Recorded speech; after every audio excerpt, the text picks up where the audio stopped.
parents called my children a burden and refused to babysit them. "Take them away," said my mom. So I took my children and took the car I bought them a month ago, and then my dad. I thought my parents would enjoy spending time with their grandchildren. My wife and I had an important business trip out of state, and we needed someone to watch the kids for a week. My parents were an obvious choice. They always talked about how much they loved being grandparents. My mom posted pictures of the kids on Facebook, calling them her little angels. My dad would tell his friends how proud he was to have grandchildren. Every time we visited, they made such a big show of how much they adored the kids. So when I asked if they could babysit, I didn't expect any problems. They agreed without hesitation, telling me to go and not to worry. We dropped the kids off at their house, gave them what they needed, and left for our trip, thinking everything would be fine. Things seemed normal for the first few days. My mother sent short messages about how the kids were doing, mostly general updates. The kids were eating well. They were playing in the backyard. They went to bed on time. Everything was going well. Then, on the 5th day, the tone of her messages began to change. She started complaining about how exhausting it was to have kids around all the time. She said my dad was getting headaches and that they hadn't had a moment's peace. I thought she was just blowing off steam. Taking care of kids can be tiring, sure, but it was only for 2 more days. I didn't take it too seriously. The next morning I woke up to a missed call from my mother. I called right back and the first thing she said was, "You have to take her away. We can't do this anymore." At first I thought she was joking. I actually laughed. But she wasn't laughing. "We didn't sign up for this," she snapped. "They're a burden. We hired a nanny. She'll take care of them until you get back." I felt my whole body tense. A burden? These were her own grandchildren. I asked if something had happened, if the children were misbehaving, if there was an emergency. But she just scoffed. "We're too old for this," she said. "We are not your free babysitters." I couldn't even speak for a few seconds. I couldn't believe what I was hearing. My parents, who always acted like the perfect, loving grandparents, had just left my children with a stranger because they were tired of looking after them for a few days. I asked about the nanny they had hired, trying to keep my voice steady. My mother simply said that she was someone professional, and that she had good reviews. That was it. They had dumped my kids on a stranger without even consulting me. I wanted to explode. But I had no choice. I called the nanny myself, confirmed that she was legitimate, and made sure my children were safe. I had to keep my anger in check until we got back. When we landed, I didn't even go home first. I went straight to my parents' house. I expected them to feel some kind of guilt, to show at least a little remorse. But when I walked in, they were sitting on the couch as if nothing had happened. My dad muted the TV. My mom barely looked up. "So dramatic," she said. "It's not the end of the world." I stared at them, waiting for some kind of explanation. My dad just sighed. "You act like we left her out on the street," he said. "We hired someone. You should be thanking us." I felt something inside me snap. I didn't argue. I didn't scream. I just turned around, got in my car, picked up my kids, and drove home. That was the last time I let them have any control over my life. But they had no idea what was coming. I didn't say a word to my parents after that. I went home, unpacked, spent time with my kids, and tried to calm down. But I couldn't shake the anger. It wasn't just what they'd done, it was what it meant. They saw my children as an inconvenience, something to be discarded when it no longer suited them. And the worst part? They didn't even think they'd done anything wrong. As soon as we landed, I drove straight from the airport to pick up my children, not from my parents' house, but from the nanny they had hired. A complete stranger with whom they had left my children because they needed a break. At least the woman seemed decent. She was professional and kind, and the kids were fine. But that wasn't the point. The point was that my parents had made a decision. And now so had I. The next morning, my wife and I sat down to talk about it. She was just as angry, but told me to sleep on it before making any big decisions. But when I woke up, my mind was clearer, and I knew exactly what had to happen. I wasn't going to beg them to be involved in my children's lives. If they saw them as a burden, fine. They wouldn't have to deal with that burden ever again. I sent a quick note to my mother. We won't be coming over anymore. Don't worry about babysitting, you're officially off the job. No anger, no accusations. Just the truth. She didn't answer right away, but a few hours later she sent it back. Don't be ridiculous. We love the kids, we just needed a break. You're overreacting. I didn't respond. I let the silence speak for itself. A few days went by, and I expected them to reach out, apologize, try to make things right. But instead, something else happened. I was out getting groceries when I got a call from my dad. I considered ignoring it, but curiosity got the better of me. As soon as I answered, he skipped the pleasantries. Where's the car? I frowned. What? The car. The one we let you borrow. I blinked, confused. The car I bought a month ago? Silence. Then he scoffed. Don't play dumb. The car is in my name. Now I was really confused. No, it's not. I had bought the car with my own money, signed the papers myself, and everything was in my name. My father had nothing to do with it. He huffed. Your mother and I helped with the down payment. That was a complete lie. They hadn't given me a dime. Before I could say anything, he continued. We let you borrow it, and now we want it back. We don't think it's fair for you to ignore us while you drive around in something we helped make. I laughed, not because it was funny, but because I couldn't believe the audacity. You haven't contributed a dime. That's not the point. He snapped. The point is that you owe us. I could feel the anger rising again. Not only had they tossed my kids aside like they were nothing, but now they were trying to take something from me just because I wouldn't grovel at their feet. I didn't yell.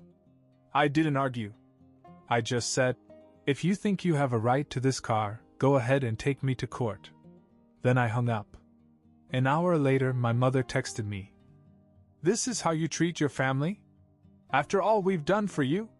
That's when it hit me. This wasn't about the car. This wasn't even about the kids. This was about control. They were used to having power over me, and now that I was standing up for myself, they didn't know what to do. But the thing is, I wasn't done yet. If they thought they could manipulate me into crawling back, they had no idea what was coming next. I expected them to back off after I stopped the car nonsense, but my parents had never been the type to accept boundaries. If they couldn't manipulate me with guilt, they would try something else. 2 days later, I was coming home from work when I saw something strange: my parents' car parked in my driveway. I felt my stomach tighten. They hadn't told me they were coming. They hadn't even asked. I went inside, and sure enough, my mom and dad were sitting in my living room. My wife was standing near the kitchen with her arms crossed. She looked pissed. The kids were in the playroom, thankfully out of earshot. I didn't even get a chance to ask what they were doing here before my mom spoke. We need to talk. You're being incredibly unfair. I threw my keys on the counter. Unfair? You can't just cut us off because of one mistake. I stared at her. One mistake? We didn't mean anything by it. She huffed. We were tired. We were overwhelmed. But we love our grandchildren, and you're punishing us for no reason. I laughed. Not because it was funny, but because it was the same excuse they always used. When they did something cruel, it was never their fault. It was stress, or a misunderstanding, or my overreaction. I shook my head. You hired a nanny behind my back, dumped my kids with a stranger, and now you're acting like I'm the problem. My dad jumped in. It wasn't that serious. You're being dramatic. Then why are you here? They both fell silent. That's when I realized something. They weren't here because they felt guilty. They were here because they had lost control. They were so used to having me come back, to making me question myself, that they didn't know what to do when I didn't move. I sighed. You're not going to make me feel guilty about letting you walk all over me again. My mother's face twitched. Fine. She stood and grabbed her purse. If you want to be stubborn, we'll see what happens when the will is read. I blinked. What? My father stood up too, shaking his head. You think you don't need us? Fine. Just don't come crawling back when we're gone and you realize you threw it all away. I stared at them, trying to process what they were saying. They were threatening me with their inheritance. I couldn't believe it. I almost laughed. Are you serious? My mother shrugged. If you don't want to be a part of this family, you won't be a part of it when we're gone. I should have been angry. But honestly, I felt relieved. Because it just proved what I had always suspected. Their love came with strings attached. They weren't upset because they missed me or the kids. They were upset because they couldn't hold things over my head anymore. I leaned against the counter. Keep your money. I don't need it. That clearly wasn't the answer they were expecting. My mother's eyes widened and my father's face twitched in frustration. You don't mean that, my mother said. You have children. You could use the help. I shrugged. We're doing fine without you. They just stood there, completely taken aback. For the first time in my life, they didn't have the upper hand. I went to the door and opened it. You should go. For a second, I thought my mom was going to argue. But she just scoffed, grabbed her bag, and stormed out. My dad followed, shaking his head like I was the disappointment. I watched them get into their car and drive away. I thought that was the end of it. But I was wrong. Because 2 days later, my mother called me again, this time begging for help. 2 days went by without a word from them. I thought they had finally accepted that I wasn't going to play their games. Maybe they'd sulk for a few weeks, complain to their friends about how cruel I was, and then move on. I was wrong. The third morning, my phone rang. My mom's name flashed on the screen. I almost ignored it, but something told me to answer. The second I answered, she was talking, her voice desperate. Brian, you have to help us. I frowned. What's going on? She let out a shaky breath. Your father, he's lost the car. I paused, trying to make sense of this.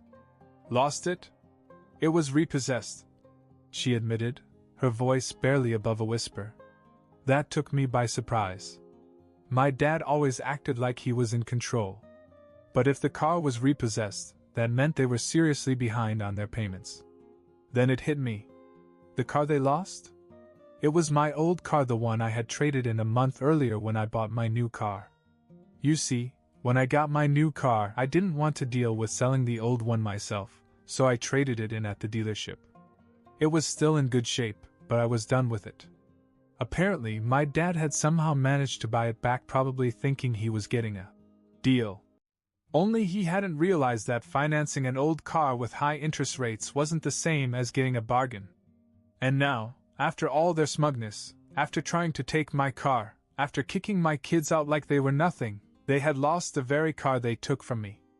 Karma worked fast. I let out a slow breath. What do you want me to do about it? We need money, she said quickly. Just a loan. We'll pay you back. I almost laughed. Just a few days ago, they were threatening to cut me out of their will because I wouldn't grovel at their feet. And now they needed my help? No. Silence. Then she stammered. No. Brian, we're your parents. And we raised you. We gave you everything. And now, when we need you, you turn your back on us? I sighed. You didn't need me when you kicked my kids out of your house. You didn't need me when you tried to take my car. But now you need me? She started to say something, but I cut her off. Sell some of your stuff. Figure it out. I hung up the phone before she could argue. I told my wife what had happened and she just shook her head. They'll keep trying. They think they can guilt you into cleaning up their mess. She was right. Because the next day, my dad showed up at my house. Uninvited. I opened the door, and there he was, looking furious.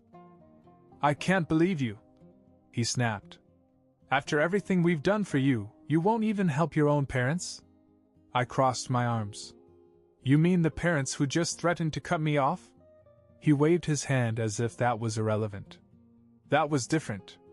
We were upset. I shook my head. Not my problem. Brian, he said, his voice dropping to a warning tone. You don't want to do this. I stared at him. What exactly are you threatening me with? He clenched his jaw but didn't answer. Instead, he tried another approach. You owe us, son. We took care of you for 18 years. You wouldn't have anything without us. I felt something cold in my chest. That's what this is about, huh? You think raising me means I owe you for the rest of my life? He just stared at me, as if he didn't see anything wrong with that logic. I stepped back and pushed the door halfway shut. I don't owe you anything. Now leave. His face turned red. You think you're better than us now? You think you don't need a family? I smiled. Not the kind of family that tries to manipulate me every chance they get. His eyes darkened. You'll regret this. I shrugged. Doubt it. Then I slammed the door in his face. I thought that was the end of it. But the next morning, my wife called me into the kitchen. She held up her phone. You have to see this. It was my mother's Facebook page. And she had made a very public post about me. My mom's Facebook post was exactly what I expected: dramatic, self-pitying, and completely dishonest. She portrayed herself as a loving mother who had given everything to her ungrateful son, only to be abandoned when she and my father fell on hard times. She didn't mention kicking my kids out. She didn't mention trying to steal my car. Instead, she wrote about how I had turned my back on my family and refused to help in their time of need. The worst part? People ate it up. Comments poured in from relatives and old family friends, all offering their condolences. Some said they couldn't believe I would treat my own parents this way. Others implied that I was being selfish, that no matter what, family should always come first. A few even suggested that I had become arrogant, that perhaps success had gone to my head. I wasn't surprised, but it still made my blood boil. They had spent years carefully crafting this image of themselves as loving, selfless parents. No one outside the family knew the truth. At first, I considered responding. I could have laid it all out: the way they treated my children, the way they tried to manipulate me, the fact that they were only in this situation because of their own bad choices. But I stopped myself. My parents thrived on drama. They wanted me to react. They wanted to drag me into a public fight where they could play the victim. So I did nothing. I let them have their little performance. Then something unexpected happened. Later that afternoon, I received a message from my aunt, my mother's older sister. We weren't particularly close, but she had always been the black sheep of the family, the one person who wouldn't go along with my parents' nonsense. Her message was brief. Call me. Now.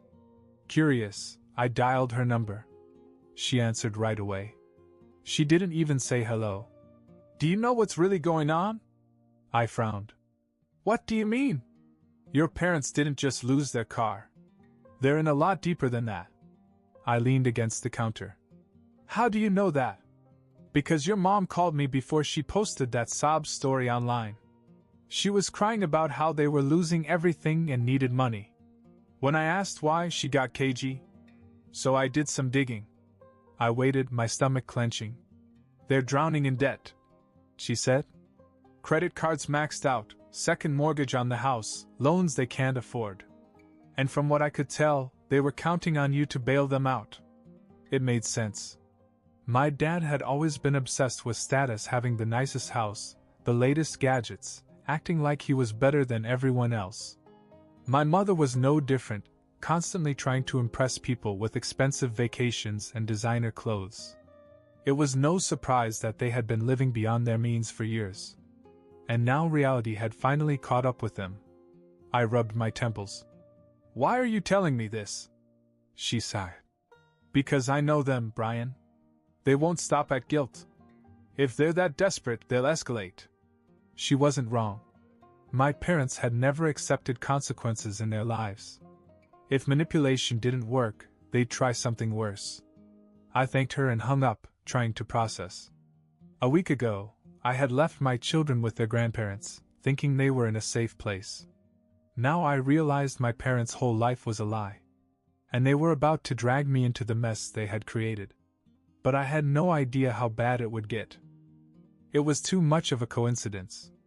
The moment I took my children back and refused to let my parents have control over me, their world suddenly began to fall apart. They lost their car. They were drowning in debt. They begged for money. I wasn't stupid. I knew my parents. They were manipulative, but they weren't ruthless. For them to be so desperate, something else had to be going on. So I started digging. It didn't take long to find out. My aunt was right, my parents had been living on credit for years. But what she didn't know was that they had planned for something like this. They had counted on my financial stability. They expected that eventually they'd be able to guilt me into supporting them. And worse, they weren't playing this game alone. Several relatives were in on it. Old uncles, distant cousins, people I barely spoke to had been subtly pushing the idea of family helping family for months. They weren't just on the sidelines. They expected to benefit. My parents had promised them that if things got tough, I would step in. The moment I took my kids back and shut them down, their whole plan collapsed. They never expected me to say no. I didn't tell my parents what I knew right away. I wanted to see if they'd come clean. So my wife and I went to their house one last time. The moment we walked in, my mother acted as if nothing had happened. She smiled, gestured for us to sit down, and started talking about nonsense, how she had been thinking about redecorating, how the neighbors had a new car. My father just sat there, arms folded, waiting. I didn't play along. I got right to the point. I know you lied, I said. I know this was a setup. My mom's face barely changed, but she blinked a little too fast. My dad, on the other hand, let out an exasperated sigh. Who told you that? He muttered. I almost laughed. He wasn't even going to deny it. My wife, who had been silent until then, suddenly stood up.